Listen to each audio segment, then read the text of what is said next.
What is going on, everybody? So I've been trying to watch some 2023 releases that I missed when they were in the theater, some things that I didn't get a chance to catch that are now available on streaming or for rental. And this one I was really looking forward to because it stars one of my favorite actors, Mr. Willem Dafoe, who I think consistently proves to be one of the best actors in the industry right now. He is so impressive. Everything the man does is just so incredible. He can take some of the worst source material and just turn it into something truly incredible.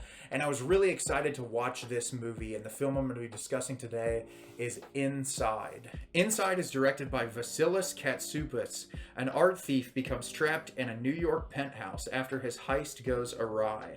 Imprisoned with nothing but priceless works of art, he must use all his cunning and invention to survive. So I saw the trailer for this a few times when I went to the theater, and I thought that it was a really intriguing premise. Whenever you put a single actor in a solitary confined space, I'm always really interested as to how it's going to turn out, because so much of it is obviously going to be reliant on the actor's performance, but also the cinematography, the way shots are framed, the production design, keeping you invested in this world when there's no exterior factors affecting the person as far as other characters are concerned.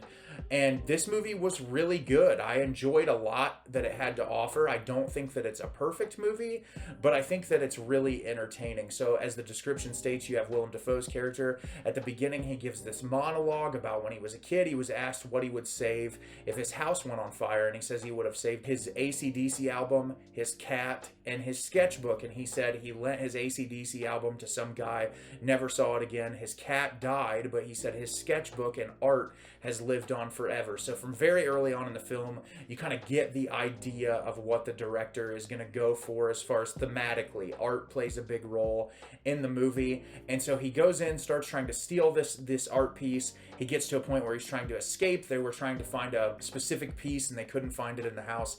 And the house ends up going on lockdown. The people outside can't help him through the walkie-talkie. So he's stuck. And we find out that he is trapped in this place and he needs to find a way out. But the water in the apartment doesn't work. He can't turn on any of the faucets. There's barely any food in there. And the temperature is going on the fritz. It's either really hot or really freezing cold in there. He can't control it, and he needs to find a way out. The phone in there doesn't work.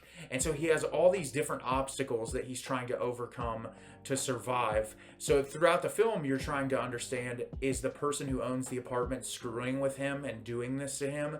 Is this just a natural occurrence where the technology has shut down, no one's there to let him out because that guy clearly lives as a recluse, not many people bug him? And so the entire film, you're kind of playing with those ideas in your head while you're watching Willem Dafoe slowly kind of fall into insanity, which the best part of this film is Willem Dafoe's performance. He is absolutely incredible. From start to finish, the way that he approaches just the slow mental decline, to where at the beginning he's kind of telling jokes with himself, doing silly things. The midway point, he's dressed in these crazy outfits and just kind of having these insane conversations with himself, only in the way that Willem Dafoe could possibly do it. He really does an amazing job. There's a scene in this that I'll never be able to purge from my mind where he opens the refrigerator and the refrigerator's on a timer, and when it's open for too long, it starts playing the Macarena. And seeing Willem Dafoe sing the Macarena near a refrigerator was one of the funniest moments I've seen in a movie in quite some time. And yeah, so his performance is really kind of the driving force of this.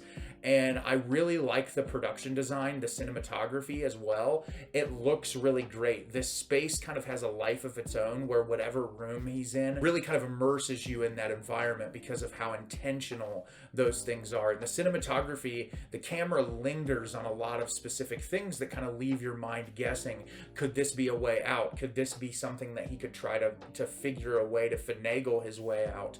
And so that's what I thought the director did a really nice job of, is kind of putting himself inside your brain and saying, well, here's this, and I'll leave you to guess whether or not this is an opportunity for escape.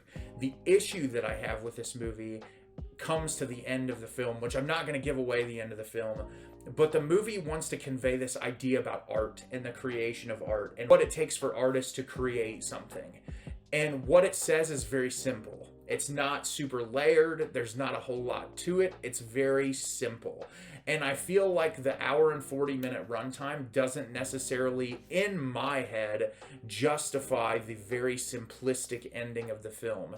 And as someone who likes to unpack a lot of movies, I'm not saying every film has to have like really deep layers to it. There are some fun movies that are just stupid, shut your brain off. And this movie can be looked at through the lens of just a fun survivalist film, but it seemed like the director wanted to say something very large with this movie, and when it comes off as a very much more one-note simplistic idea, it took away from me the whole impact of the runtime, because I was thinking, okay, I thought this was going to be a bigger punch or something was going to hit a little harder, where it was just like, okay, I got the gist of that from like the first 20 minutes of the movie.